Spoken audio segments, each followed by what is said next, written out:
Hello guys, para doon sa mga kapwa ko trans na nagtatanong about sa mga ano ba ang mga gamot na transitional sa HRT.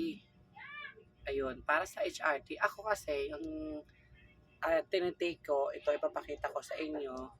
Actually, ano talaga ako, micropills talaga ako ever since. Pero according to my doctor, endocrinologist, so ayun, bumili ako kanina sa Mercury Drugstore ng Progenova.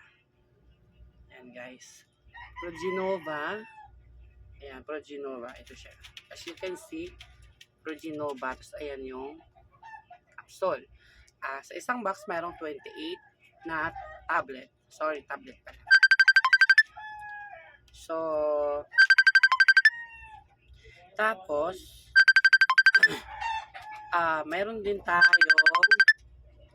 akong ikukumbo na micropills. Micropills. Yan. Actually, dapat, ang ikukumbo ko dito ay Andro. Kaso si Andro, wala pa ang Andro. So, parating pa lang. So, according to, madami nagsasabi na bawal si micropills. Pero according to my endocrinologist, doctor, pwede naman siya.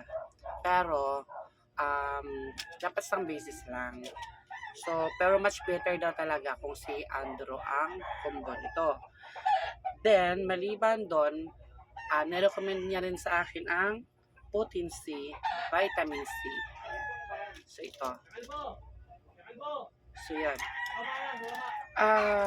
Kasi kailangan natin ng vitamin sa katawan. So, ayan nga. Kailangan natin, sorry, mano yung ilaw.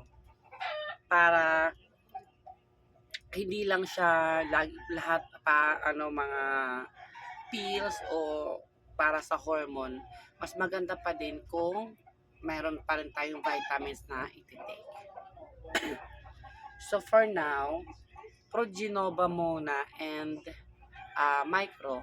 Pero the following day, parating na rin yung aking Andro. So, bawal, pag dumating si Andro Core, bawal nang inumin ang micropills. So dalawa lang yun. At doon sa nagtatanong kung paano inumin si Androcor, 50 milligrams, dapat dalawa siya. Hahatiin mo siya sa gitna. So, 25 milligrams a day.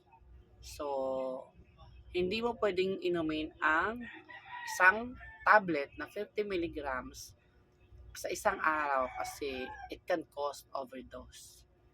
So, yan lamang po mga kapwa ko trans ang nagtitake ng HRT. So, if you have any concern, just comment below guys. Bye!